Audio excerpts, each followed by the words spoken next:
All right. We are live. Hello, everyone. Welcome to GameCloth Chat Pack. I'm Daradactyl with my co-host Brosteroni over here, and we have Mr. Kahlo on for questions Hey guys, today. happy to be here. Yep, happy to have you, bud. Um, Starting off, my first question was, what do you do for a living? I work for a company called Vala Marketing. My brother-in-law and I started it about 5 years ago now. My capacity there is a content creator, so I do live streams, photography, video, anything you might see on social media for a business. I do it, and so most of my job is driving around, taking pictures. And working with clients in a digital and print aspect. Really cool. Um, cool stuff, man. Um, we're gonna get into like your streaming. We sponsored you. Game Call sponsored Mr. Kahlo. But I wanted to start asking you questions about your streaming. My first question is, when did you start streaming? So I started streaming. It would be about 2 years ago now. 2020, I took off for the most part. I ended up getting sick. I got COVID midway through 2020, and that kind of took me offline from most of my projects. I was really exhausted, and it almost hospitalized me. So uh, my energy levels were really low. I play music as well, so just like getting the energy to be able to sit for long periods or uh, do all these things, talking and singing and doing all those things became really hard. So I kind of got a little depressed. So I I Fair I enough. stopped being able to engage in my stuff. But I was streaming for about a year, from 2019 halfway into 2020, where I gotten a really good following. I get affiliated right away, within the first month or two of streaming, and I was playing for a modest 30 people or so, but Right. I really enjoy it. I'm actually uh, getting ready to jump back into streaming again, so I will be starting in the next, probably by the end of this month, we'll be back on my schedule and playing again. That was So another one of my questions. yeah. The hope is to come back by the end of this month. There's a lot of really exciting games coming out that I want to be a part of and play, and I've been approached multiple times on whether or not I would come back to streaming. So as Mr. Kahlo, I will be coming back, and I probably will be coming back in a capacity for another project that I'm part of, but I will get to that later. I'm pretty sure you have questions Yeah, about that. yeah, So we probably do. yeah. James, you want to take one? Brosteroni? Yeah, yeah. So you said, I guess you like or have some new games coming out that you're excited to stream. What kind of games do you normally stream, and which ones are you more excited for? Yeah, so I started out playing survival games. I'm a longtime Rust player. Uh, I saw very quickly in my research and just in my I watch a lot of streaming before I started streaming. I was really into Twitch in general, so like I was already part of like a lot of communities there. So I knew when I first started playing that Rust was probably not going to be a place where I could grow. Mm-hmm. So I moved to Right. games like Atlas. I played a little bit of Ark, but I'm not a big fan. No. I played, so I played a lot of survival games, and then I started moving into kind of alternative PvP combat games. So like Conqueror's Blade, I actually got a huge following out of Conqueror's Blade. I was one of only 3 people streaming it, and I love that game. It was so much fun, kind of like Mordhau or Chivalry, if you've ever played those. It's Okay. medieval Yeah. PvP. So yeah, I play a musketeer. Not a lot of people play the musketeer, but it's just like a slow rifle class. Yeah. I was really pretty good at it, surprisingly enough. So I got a pretty good following there. So that's I kind of moved into that of like niche games or like unknown games. So I started playing a lot of games that not many people play. So I played Conan for a little while because people asked me to come stream it, and I got a pretty good following there too. That kept kind of rolling upward. I played Hunt for a little bit.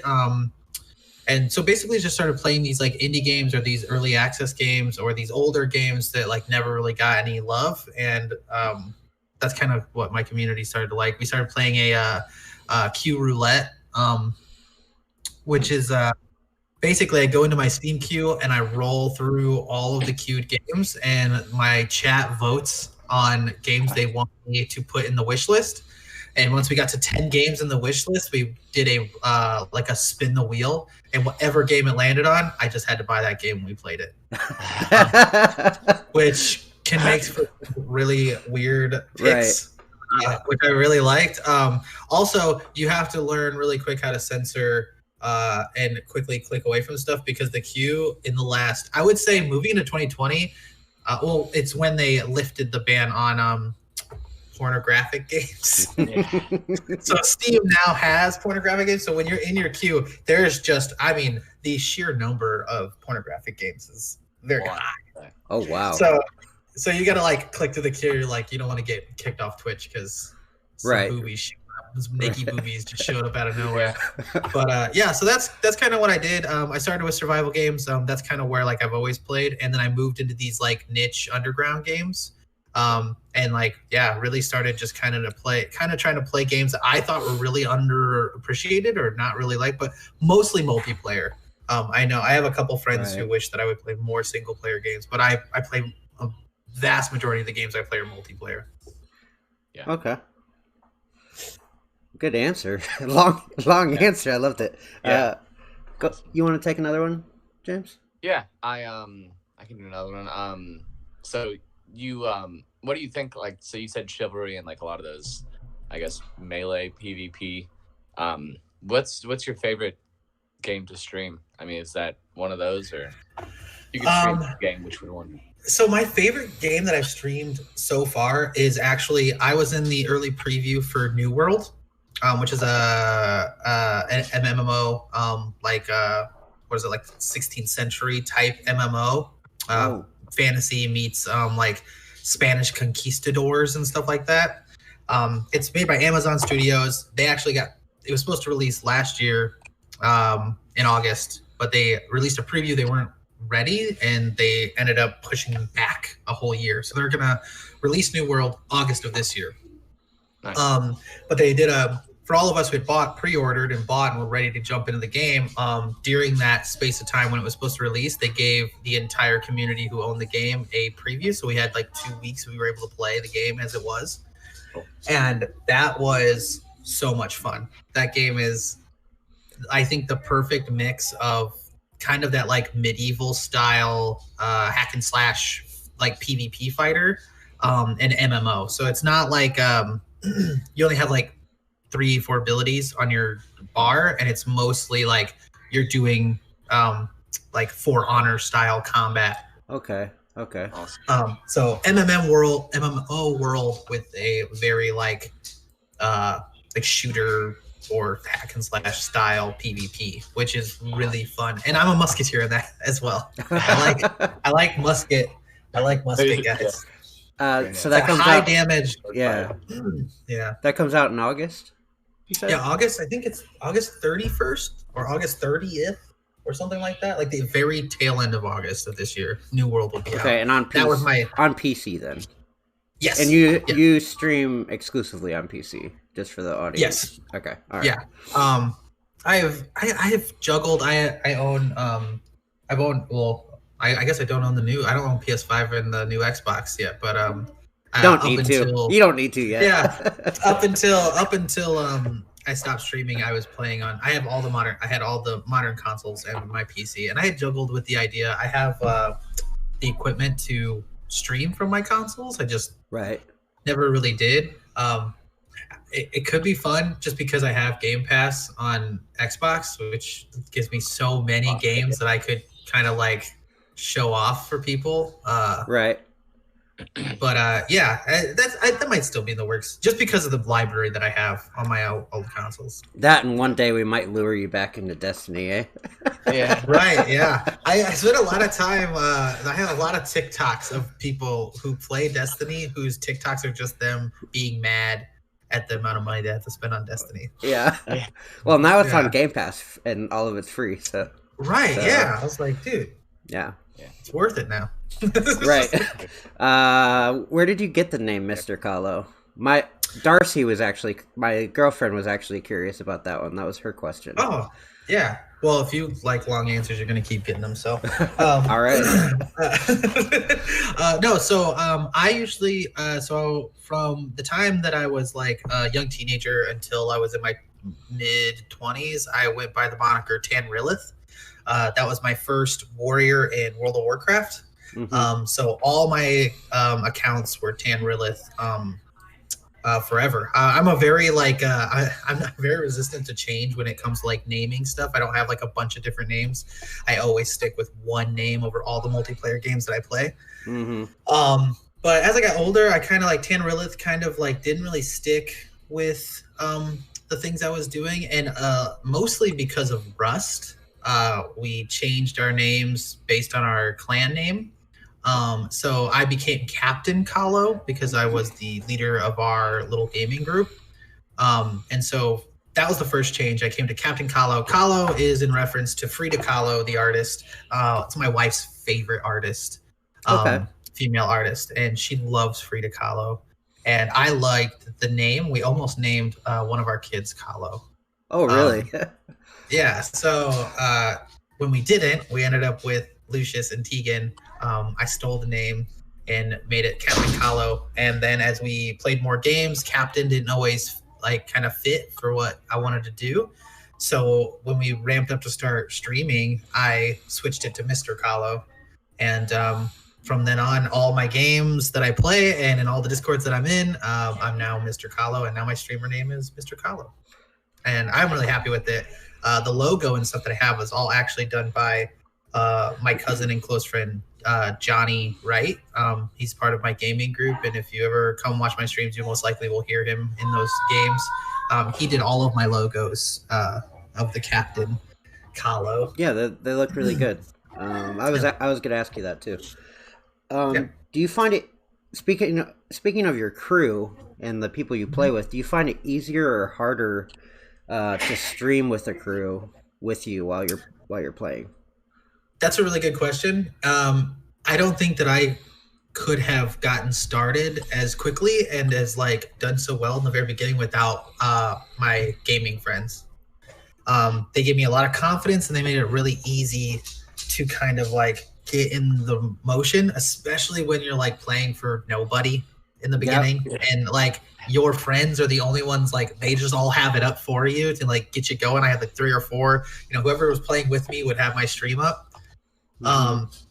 And then there's my son walking Yeah, I around see. in the background. All good. Make a cameo. Hello. Cameo.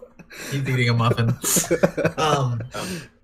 So like having someone to talk to and just keeping the like energy going. So when people came in, you were always like kind of speaking, and like there was other people speaking was great. So like when it was an early rough stream and everyone knew, like when they came in, they're like, oh, he's a brand new streamer, he's just learning how this goes. It was great.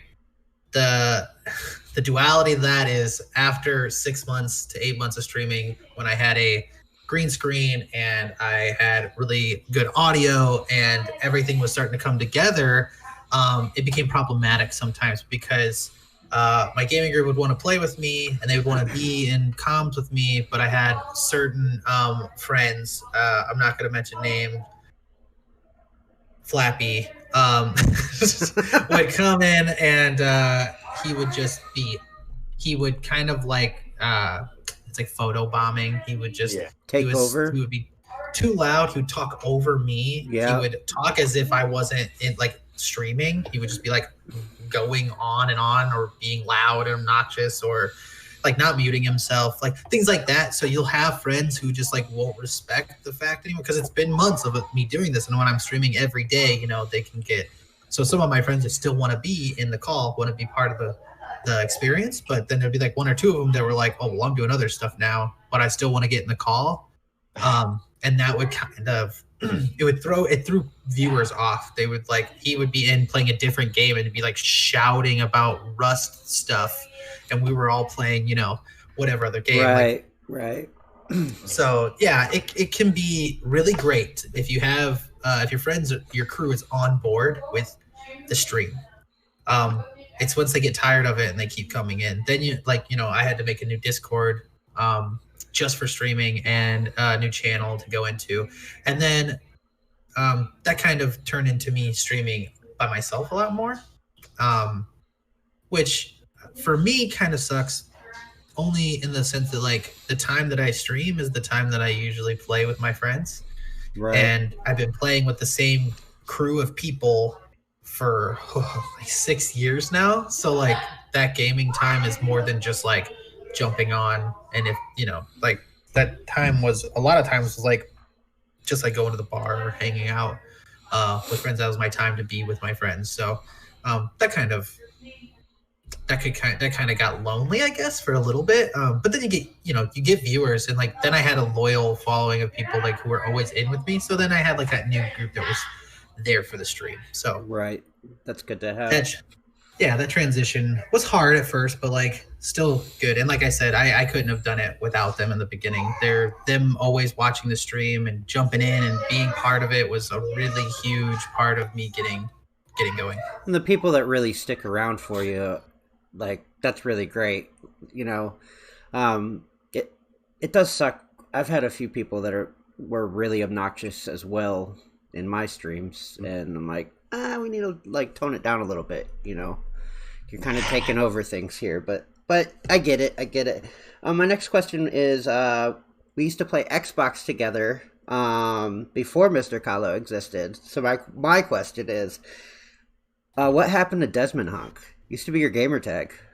Oh yeah, Desmond Hunk. Oh my gosh, that's an old one. Yeah.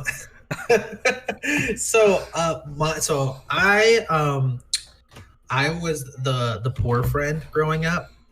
So once we hit Xbox era, I was not able to get consoles. So after PS2, I was done. I didn't get any real consoles until I was older and was able to get my own computers and stuff. So I spent a lot of time with my best friend, Dan Marks. He's a giant bear on Xbox. I go to his house. They were all insanely into Xbox. All of them had gamer tags. All of them were like racing each other for achievement points. I have friends who are like 500,000 gamer, achievement points now. After all these years, they're crazy. It's ridiculous. But I remember when they used to be in the race to who could get the most and stuff like that. So I'd watch them play, and I'd play Halo in multiplayer and stuff as a guest and stuff like that. And then one night I was staying there with them, and Dan was just like, why don't you just make your own gamer tag? Like, you come over enough, you play, you should be a guest, like have your own gamer tag. You can start getting achievement points. You can start getting new achievement points, because that's such a big deal in like 2003. So yeah, like I was trying to make gamer tag, and I didn't know what to make. So I was like just putting in stuff, and it kept being taken.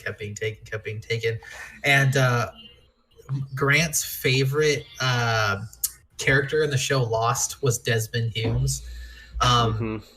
He actually named his son Desmond after that character. And Grant, who's my boss and one of my best friends, my brother-in-law, he's Desmond XH, like in all of his games and stuff.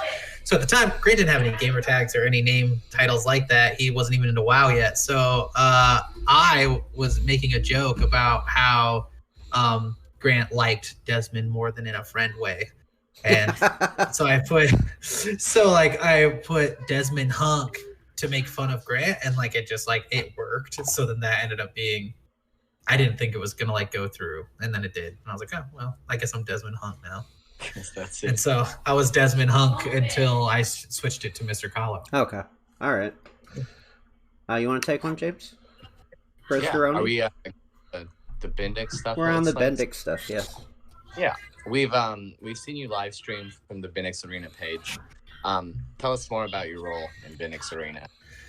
Yeah, so as so the Century Center and the city started building out the idea for Bendix Arena and the Bendix Land Center. Our company obviously wanted to be involved, and Grant was a huge part in pitching for the physical space. So we won the bid to kind of help them facilitate their opening and working on their social media. So we Through were involved your marketing company. Through Kahlo Marketing. Yeah. So okay. Kahlo Marketing got the marketing contract for the project. So all of the branding that you see, the Bendix Arena logos and things like that, that was all done by Kahlo Marketing, a very talented design team that we have. And so all that stuff started going thing. And as we got closer to opening, I did all of the photography for the befores, the afters, things like that. And then we started talking about what their social media was going to look like. And we knew that they were going to have a Facebook, obviously. But then we were like, well, this is a gaming community that we want to build to become loyal to both the physical arena and just like gaming in South Bend in general. So we decided to make a Discord that we got people involved in. And then from there, we made the Twitch and kind of spitballed what we were going to use that Twitch for, because they had no idea. And I kind of felt like we needed to have a Corey and Grant and I, after talking, we decided like we needed to have persistent like presence on Twitch. So we have the streamer directory. So we host during the week lots of streamers and stuff. And then I was like, why don't we do a bi-weekly stream, and I will stream whatever. Like we'll do like what I do for Mr. Kahlo, but I'll do it on Bendix, and then that will hopefully get more influencers and more streamers involved. Well, they'll see that, and then we could have them spotlight in those days instead of me later on. Right. So that's how I got involved doing this first streaming, and then I got thrown into shoutcasting because they wanted to do a like test stream with a Rocket League tournament, and so I shoutcasted for Rocket League, and that was like my first thing that I had ever done for Bendix. Loved it, by the way. Thank you. Loved your shoutcasting. I really liked it. I had never played Rocket League, so it was like a jump into the deep end for that. But it ended up being really great, and now I've shoutcasted multiple times. I just on Saturday shoutcasted League of Legends for the college teams, and now I'm involved with the college teams for Overwatch and League of Legends and Rocket League. Smash, moving up towards being able to be in the physical space. I'd like to do live streams in person at the Smash matches too. Yeah, that'd be dope. Yeah, for sure. Yeah, so basically with being the content creator for Bendix, I just started jumping into the digital side, which is something that I would already been doing, and now I do streaming stuff for them, and I think we're going to continue to do more streaming moving in the future. I would like to get more and more stuff going with other streamers and myself in that capacity, which is one of the major reasons why I wanted to come back and start doing Mr. Kahlo's stream again as well. Right. Next question. Well, first of all, the Bendix stuff is amazing. Like, we think what they're doing locally for the communities, great. What are your thoughts on esports and tourney-style gaming functions and where it can go locally, or how big it can grow? Like So I am like one of the biggest fans when it comes to esports. I've been a avid League of Legends player since the first season of League of Legends. I've always believed that the LCS was going to be the door kick into the mainstream for esports becoming a respected like thing, and those players becoming recognized as athletes in their own right. So I've always been very involved in the success of esports. I watch a lot of esports. So yeah, I think esports are the future of sports in general. I think people really can connect, I think it's less like you have less that bar of entry. Like you can go play League right now. It doesn't matter who you are. You can go play League. You can go play Overwatch. You can go play CS:GO. You can go play, Call of Duty, and to varying degrees of success. Yeah. And not everyone can play football. Like you can like football, you can watch football, right? But like there's you can't there's like physical limitations. exactly. And in gaming, there really isn't. And like the thing is, you can go test the strats. You can go try to be like you can be as involved or as not involved as you want to be. And for people like me, like I like to see like these insanely talented kids like in these team plays do these things and then go try to just go try to recreate that myself and go play and like I can like go and on a lower level, experience that. And I think that's really cool. So yeah, I think that is fantastic and it's gotten so big. It's so crazy. But as far as like for locally, like Bethel has been super great. Bethel's teams, their pro teams, they do full scholarships right now for Overwatch and for Smash and for Rocket League. And then next year, the club team that is League of Legends now will hopefully be a scholarship-driven team as well, which is absolutely fantastic. And the talent coming out of these kids is insane. These Rocket League players are crazy. But that's so cool. And now we have our own arena, which is bigger than like most arenas in the region. And we have 3 major cities within, driving distance of us. Right. And Bennett's Arena can sit if everything goes well, can sit alongside, any major region. Our college teams can have a home like stadium to play in. Right. And that's really cool. Yeah, and I think the sky's the limit. It just all comes down to the community and how involved and how much effort they put into this is how much that'll be able to grow. So as long as people get behind it and as long as people like really want this to happen, like pro matches will come to South Bend Right. for all types of games. So you could see some of your favorite streamers, some of your favorite competitive players come play in the Bendix Arena someday. That's the aim, right? That's the hope, the goal. So yeah, right now the sky is the limit for South Bend. Like we can do anything. We have all the materials there. It's just how involved does the community want to get? And like that's my job is really to kind of like let these kids and even older people know that like this is here. It's here right now. It's not like, oh, it'd be so cool if we had it. No, we have it. It's here. All you have to do is invest in it and be part of it, and it'll keep growing. So it's really exciting. Okay, real quick. How do I? If I don't know, I know, but how do I look up Bendix Arena? Links or? Yeah, so like if you just go to was it Bendix Arena on Facebook? Mm-hmm. Bendix Arena on Facebook, and then we have our links to everything else from there. And if you don't like Facebook, we have Bendix Esports on Twitch, where we host all the different streamers that are in the local area, and we have links to our Discord, links to our Facebook, links to our Twitter, links to all of our different things.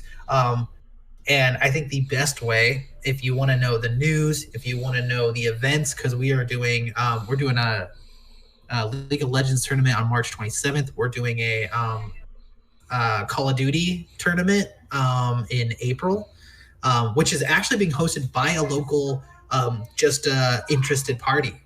We weren't really like interested in kind of doing Call of Duty yet, but he contacted us and he's like, you guys promote it, I will do all the work and get the tournament set up. So we're like, nice. If that's what you want to do, buddy, we're going to do it. So if you are one of those people, if you just want to like a space to have tournaments and you want to put it together, we will absolutely help you get that going and make that happen. So yeah, Discord is where you should go. And you can find that through our Facebook or through our Twitch. Okay. Which is Bendix Esports is the Twitch and Bendix Arena is our Facebook. Awesome. James? Yes, sir. Wow. So thanks for telling us all about Bendix. It sounds like there's a lot of potential for growth there, and that's really exciting for me too. I know, like, I don't really care about sports that much, but like esports, I think I could absolutely get into. So I hope that I think it'll really catch on. I think that's super exciting. Um, have you played in any of the tourneys they've hosted thus yet, or do you have plans to? No, so I would love to. I would love to be in the League of Legends tournament, but because of my capacity with Bendix, I am almost always the shoutcaster for these tournaments, so I can't play.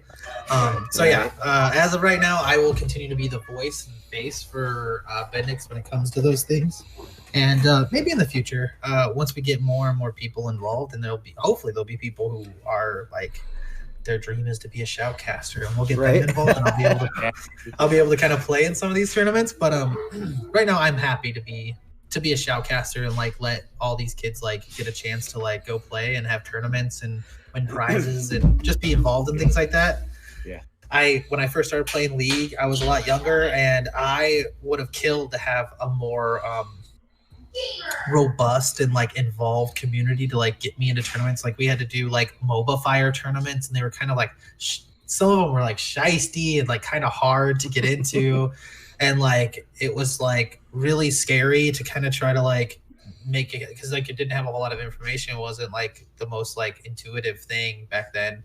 So like now to be able to just like be in a Discord and be like, hey, if you're in the area you want to do these things, you can do them. And we're like, oh dude, that's awesome. Yeah, that's awesome. We're going to be jumping out of the streaming questions and Bendix and kind of getting to know a little bit more about like you and being a gamer, I guess. So my first question is, what's your favorite multiplayer game to play? Oh, that's a hard one. I played a lot of multiplayer games. Okay, PvP-esque is. I would prefer to know PvP-esque. Okay, so if we're gonna go for like a traditional, like let's say like Overwatch, Call of Duty, Destiny, type game, I would have to say the only game that I've really connected to, I guess there's two. So the first one that got me to play games like that was Black Ops 2. Yeah, I played a lot of Black Ops with I think all of a giant bear. Yeah, and that I fell in love with that. I climbed in that. I prestiged in Black Ops, which was my first like real dive. The next game that I started playing in that arena was Destiny, and it took a lot of coaxing from a giant bear to get me to play Destiny 2. I'd never played Destiny 1.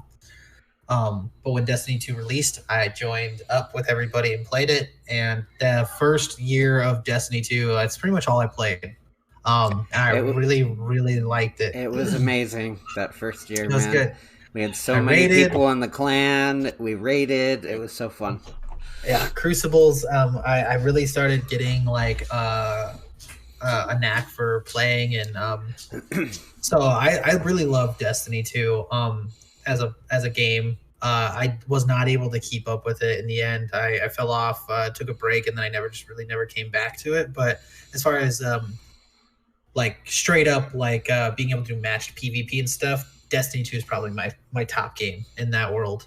Same for me. Aside for that, it's most likely Rust. I can only say Rust because I don't play Rust anymore. I quit this year, but I have 3,000 hours in Rust. So like the numbers kind of like dictate that I have to say that is one of my favorite PvP.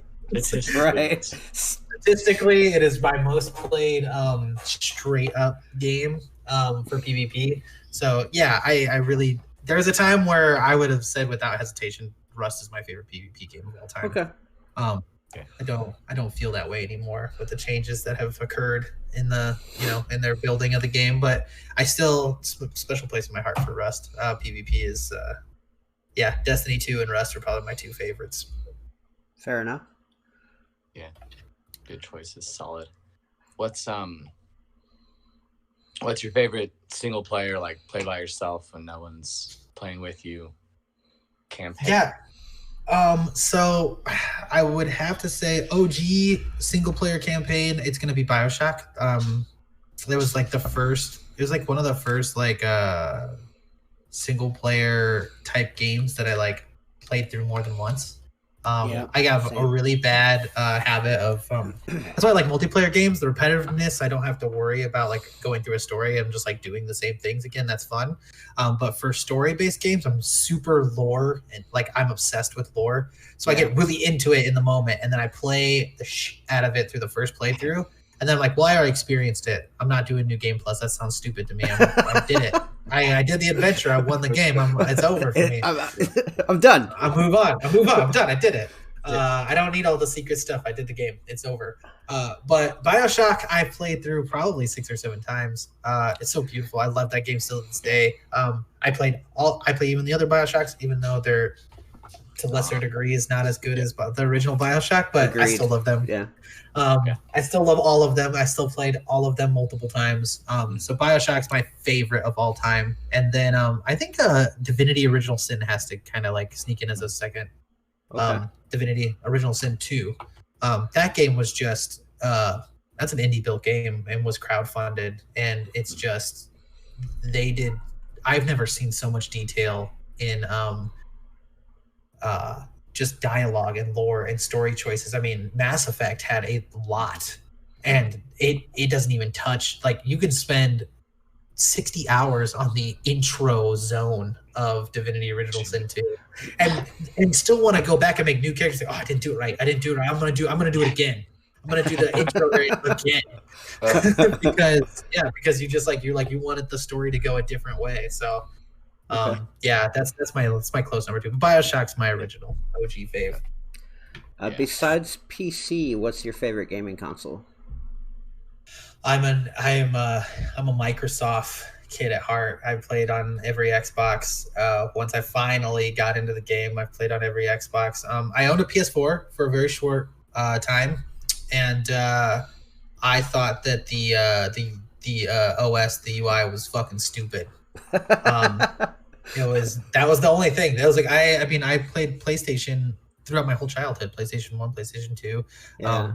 I played a little PlayStation 3, and then I bought a PlayStation 4. I already had Xbox, but I bought a PlayStation 4 because I wanted. I think it was because I wanted to play Spider-Man. I did the same thing. Yeah. Yep. So I got it, played some Spider-Man, and then I was like, this whole rhetoric of get it for the originals was not worth it at all for me.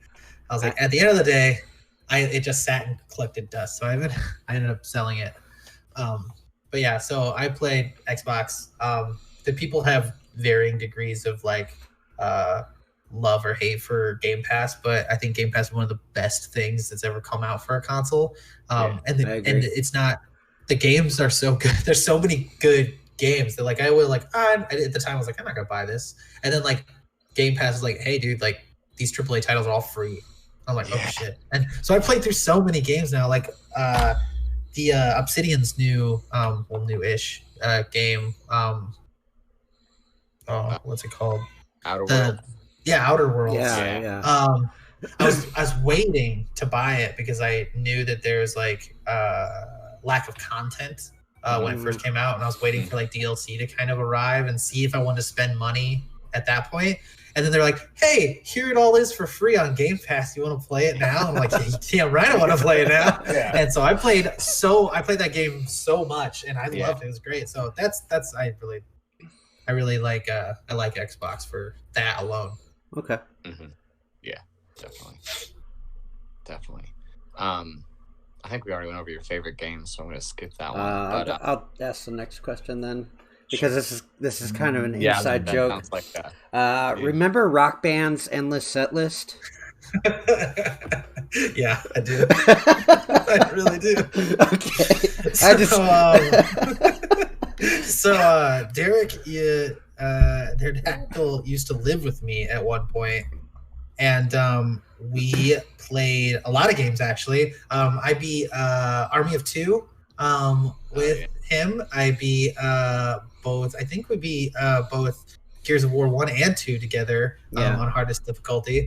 Right. So we played a lot of the 2-player games, and then we all played Rock Band, and I was the only person who did vocals in Rock Band. So I was delegated to that a lot because I really suck at the guitar and drum parts. and we decided we wanted to do endless set lists, get the achievements for endless set lists on Rock Band. And we played, I don't know how long, it was like 4 hours or something. It was a ridiculous amount of time to get through that. Right. And we got to like the final song. Like we were like at the end, and it's like 2 a.m, and my girlfriend, now wife, comes just storming in, and it's like fucking cusses me out, cusses all of our friends out, and just forces us. We got like berated, like our parents were like coming in, like grounding us, and we was like turned it off at the very end of the endless set list, and just like defeated, just like, and she's super pissed, and so I'm in trouble, and also super like sad because like we like wasted so many hours of our lives to get that achievement and then didn't get it. Right. So yeah, that was that's probably one of the saddest days in gaming for me. Yeah. It was rough. And a couple of us, I think maybe all of us, they went on to go get the endless set list achievement, and I never got it. I don't know if I have it or not either, to be honest. I'm not sure. I have to look. So I never went back and got that. All right. You can go ahead, Brosteroni, with the next question. How'd you get into gaming originally? I know you had friends that played Xbox. Was there a moment before that it clicked that you fell in love, or? Yeah, I have this like weird like gap in my history of playing games, because when I was young, I played. Me and my brother shared a room, and we played so much Sega and like really into gaming. We got the PS1. Metal Gear Solid was like our jam. Final Fantasy VII. Legends of Dragoon is like my favorite RPG of all time, and I played that like for hours and hours and hours, and I was just really into gaming back then. And my best friend when I was younger was super into like Nintendo gaming, so he had every Nintendo console, and I would go over there and we played GameCube, and we played N64, and I remember like most of my childhood was just gaming. And then I became a teenager and I joined a band. And that kind of took over my whole life. I don't think there's like a 3-year period where I didn't game at all. I didn't have anything to do with any consoles. I didn't have anything to do with PC or anything. So like my only experience with Xbox was going to my friends who played Xbox and seeing it and playing it. So yeah, there's this huge gap where I don't play games at all. And then my band life kind of slowed down, and that is like around 2005, I think 2006, like right around Burning Crusade's release. I started playing. I got a shitty little Dell computer, and I started playing World of Warcraft vanilla right before Burning Crusade released, and I got hooked. And I basically I played on the most MacGyvered, jerry-rigged, poor person's PC you would ever see, and just like kept that thing, like sacrificed goats to it to keep it from like crashing so that I could play World of Warcraft. And my now wife, her sister, myself played World of Warcraft every day. And I raided heavily, and then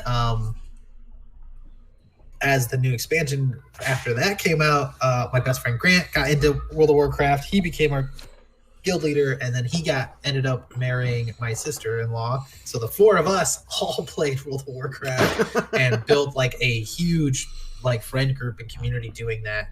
And that's when I kind of fell in love with PC, and I started gaming on PC through World of Warcraft, and that turned into me discovering Steam. And once I discovered Steam, like I obviously owned it was I owned Xboxes of every generation up until now, just mostly because between me and my son and my wife and daughter all play Xbox a little bit, but like it was like something to have in the house. But PC became like our main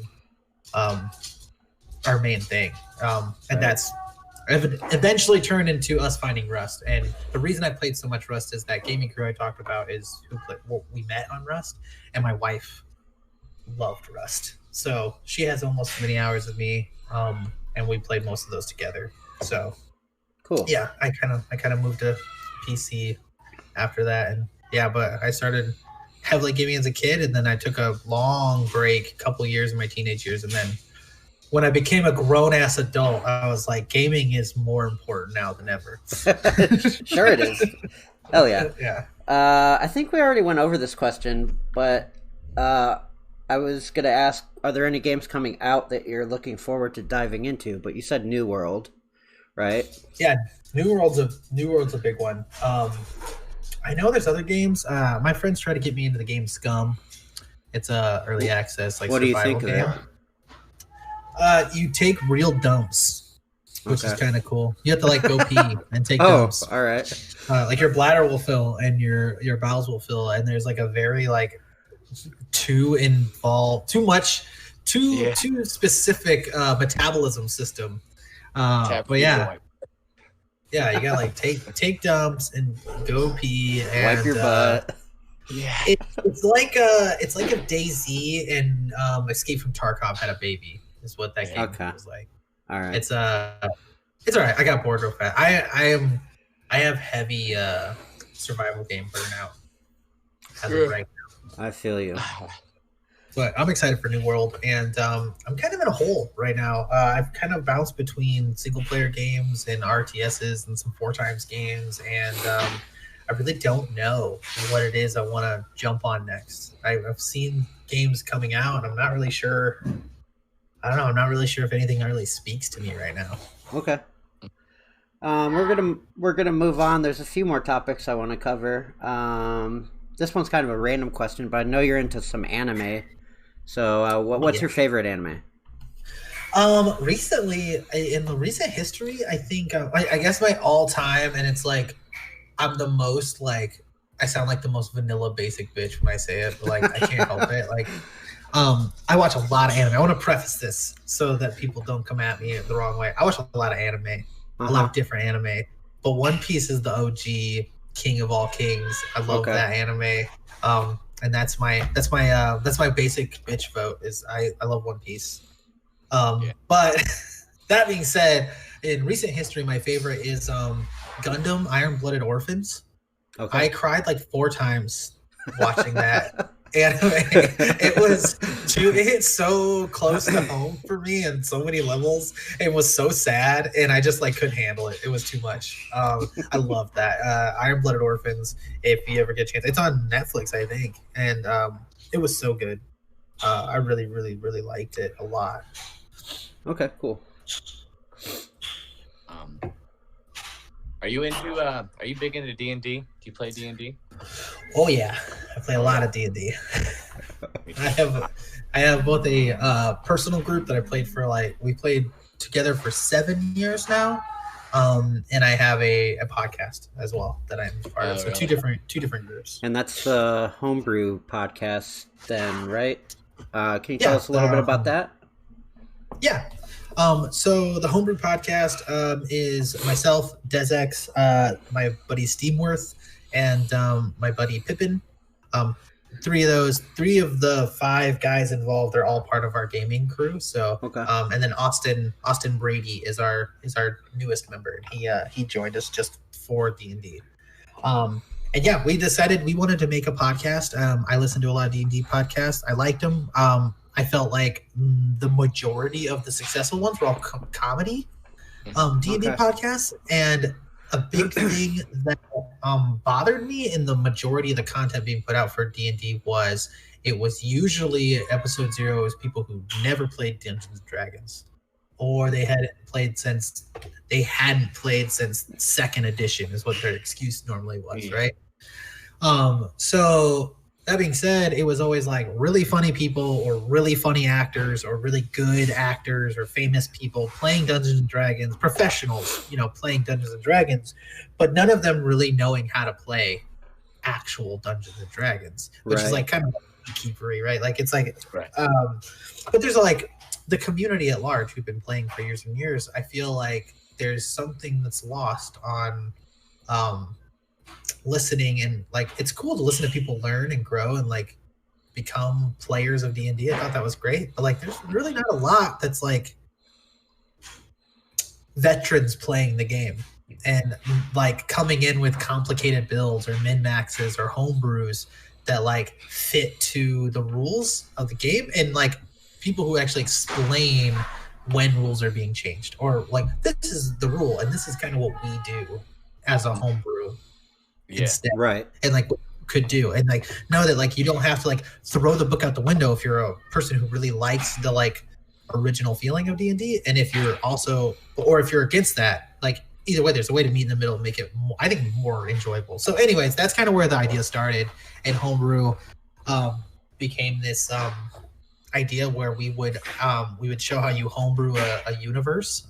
So like our entire setting is it's not a fantasy setting, it's a sci-fi setting in 5th edition. We reskinned and retooled a bunch of the items, so each character has very homebrewed skills or homebrewed items and weapons. My character Oliver Heavy Arms has no weapons, but he has giant mechanical arms that are skinned, and their damage types and stuff are all built off skills and feats and action economies that are already in the game. So I'm basically a hybrid fighter with these arms. Yeah. A hybrid fighter with these arms. So I have like 2-weapon fighting built into my arms, and I can switch into that. Or I have more of a protective fighting style, and all of it is not like necessarily made up numbers. It's all like my arms are like a great sword when I'm using one mode, and they're just normal long swords when I'm using another mode. And they're so all the buffs are mechanics already in the game. We just skin them and move them from classes to make them our own. So it keeps it from breaking the actual map, right? So that's what I thought would be really cool to show people, and show people that like anyone can do this. Like if your imagination meet it, you don't have to invent the map to make it fit. You can just steal the abilities from everything else and move them into a class, and it's like really fun. So so that's what we've been doing. We're on episode 15 now. Oh wow. Today, actually Sunday, today the 14th, we're releasing episode 15 or 16. When can we expect that? Later today then? Later this evening. How often do you guys play or stream or whatever? So we release an episode every other Sunday. And we are really hoping to start doing side stories and mini runs and stuff on a live stream. So we're gonna, I think we're going to open up and start a Twitch for the homebrew, and then we're gonna start having live sessions and stuff like that for people to come experience. And then we'll be able to release those videos or those recordings, the short sessions, on Patreon later. Okay. We got some. I need to have like a new setup where I have like another computer next to me so I can look at the Facebook comments.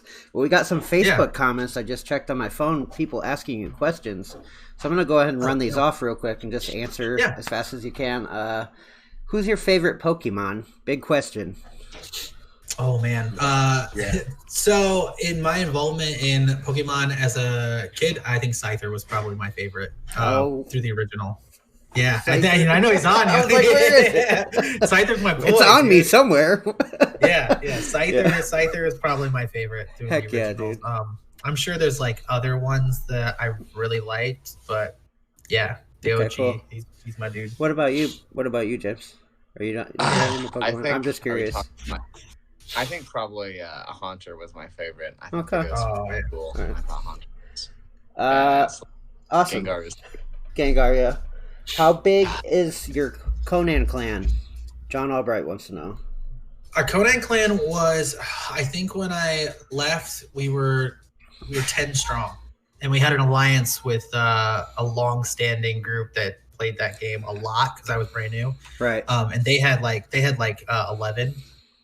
But yeah, my original clan was, I think we had my entire group, which is like 6 or 7 guys, and then a couple kids who watched the stream joined the clan as well. We ended up with like 10 people. He's playing that right now on Xbox with a few of his friends. I jumped in, but I'm not big into survival games, so it's hard for me to stay in all the time. But it seems pretty cool. But it's really fun. At first, it's really fun. The only wall I ran into is once you hit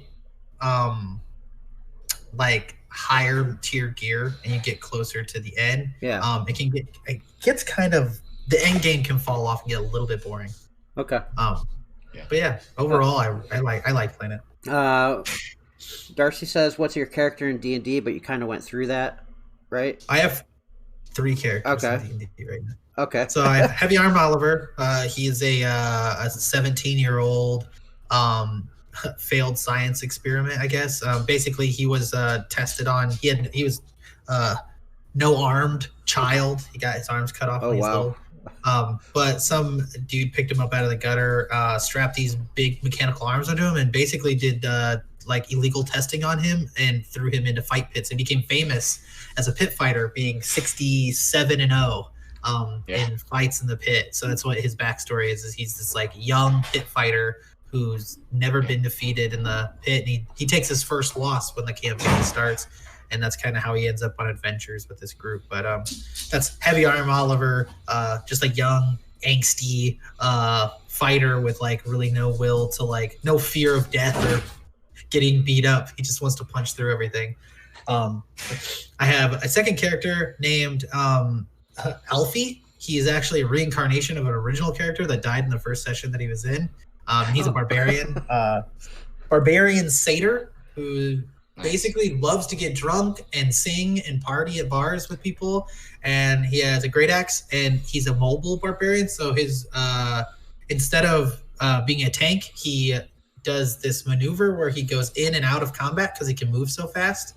So I hit as hard as a huge barbarian, but I'm as fast as like a rogue. So like I run in, do like terrifying damage, and then do a 50-foot run away so they don't get attacked.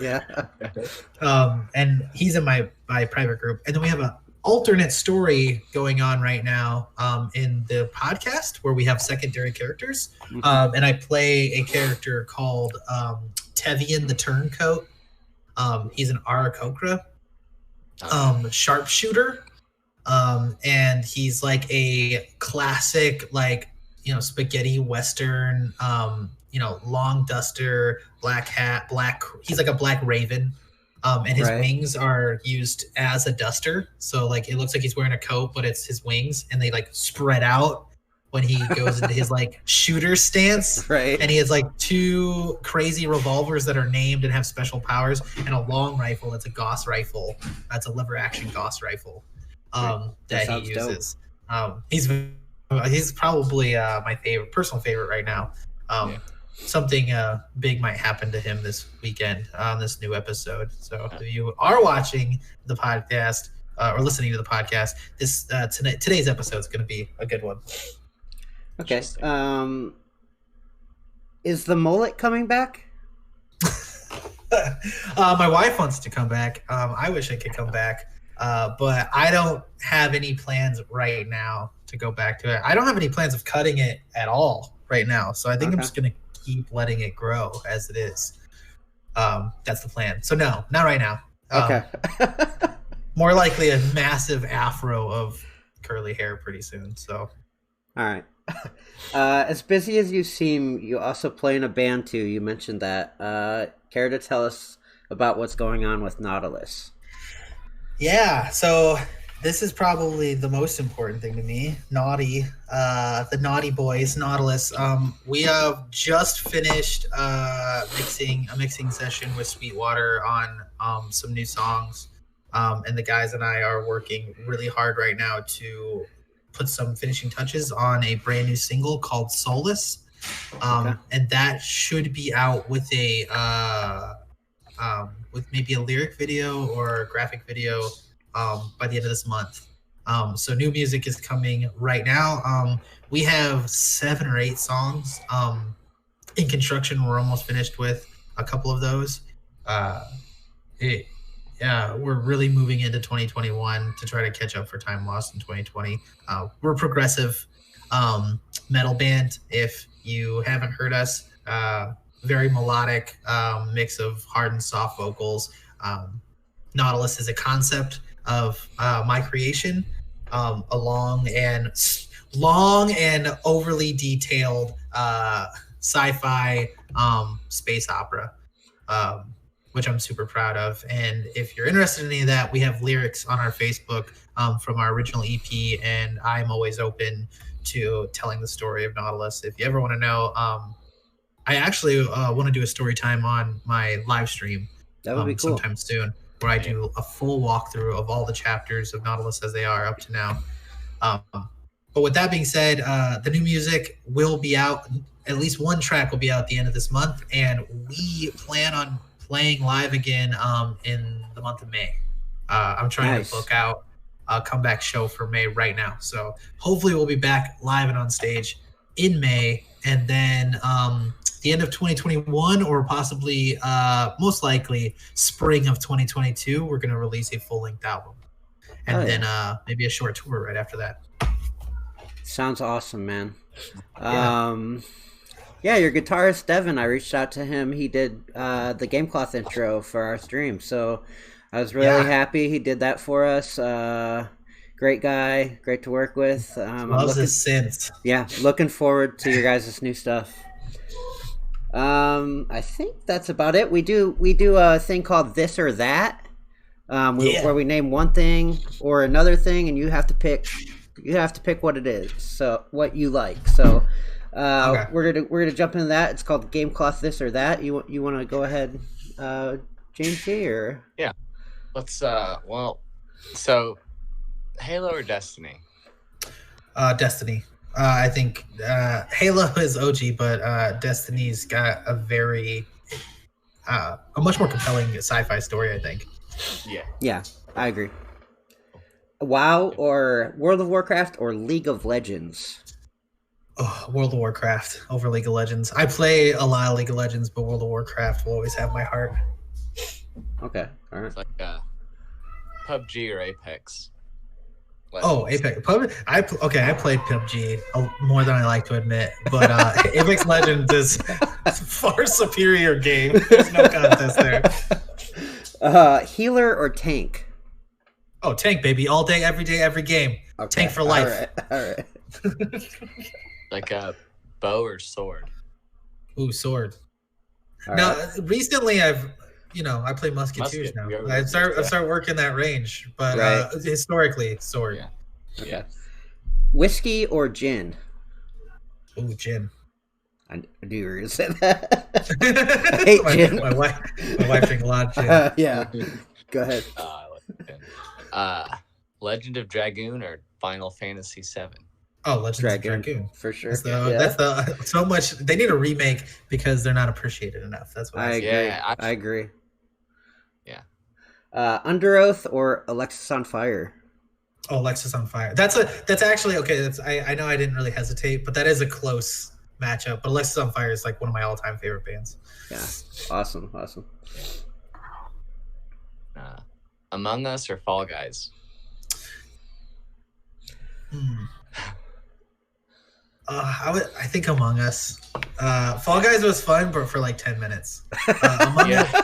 Among Us has more replay value with friends. Mm-hmm. Fall Guys was like hilariously fun to play alone for a little bit, but Among Us, I don't think without friends, I don't think has replay value. With friends, I think you could play that game drunk forever. Oh yeah, right. Okay, well, that's it for This or That. All of our questions are done. We go into our last section where we plug everything. So I'll go ahead and plug Gamecloth. You can follow us right here, obviously, on Facebook. We're on Instagram, Twitter at OG Gamecloth, TikTok Gamecloth. Our website, you can find our new gear at www.gamecloth.online. I have this shirt right here for Mr. Kahlo here. Mr. Kahlo on the sleeve there. We do these customized sleeve prints. This is our new shirt, the To the Moon shirt. Looks so good. Yeah. We got these hats, these over-under hats. We got blue, red, purple. We also have the cosmonaut shirt that Roasteroni's wearing, as well as some other shirts to check out there. So www.gamecloth.online. Check it out. James, do you have anything besides the Gamecloth stuff? Yeah, no, I think that's get your new shirts. The new pocket tee is out. The Scarab. Yep. Out yesterday. Yep. Yesterday, yeah. So that one's out. You can get on there.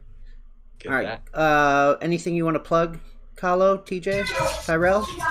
Yeah, a couple of things. Sorry, it's going to be loud and obnoxious. My It's dog's okay. We're almost done here. just got guests.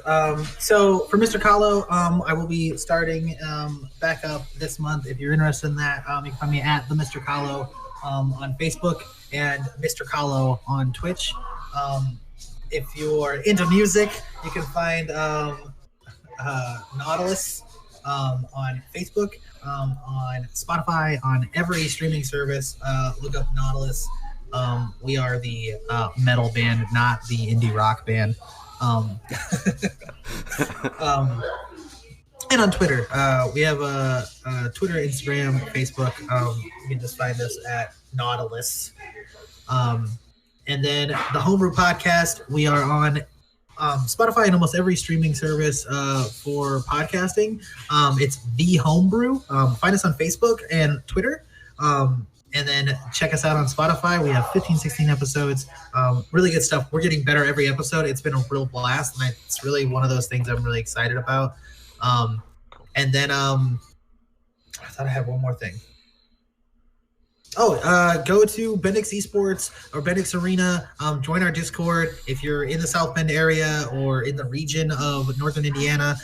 It's a great community. It's building every day. We do tournaments. We do live streams. We do all kinds of fun stuff. Please join that. That's such a big and powerful thing for local streamers and gamers of all types. So go check that out and keep your eyes out for Nautilus's new single coming out at the end of this month. So those are all my things. Go join them, like them, follow them. I appreciate that. Yes, sir. All right. Well, it was wonderful having you, Tyrell. Thanks for being on the Gamecloth Chat Pack, and look forward to talking to you the next time I talk to you. Love you, buddy. Brosteroni, love you. I'm sure I'll see you on gaming later. Yeah, 5 minutes or so. Yeah. Bye, guys. Thanks, guys. Yep. Later, everyone.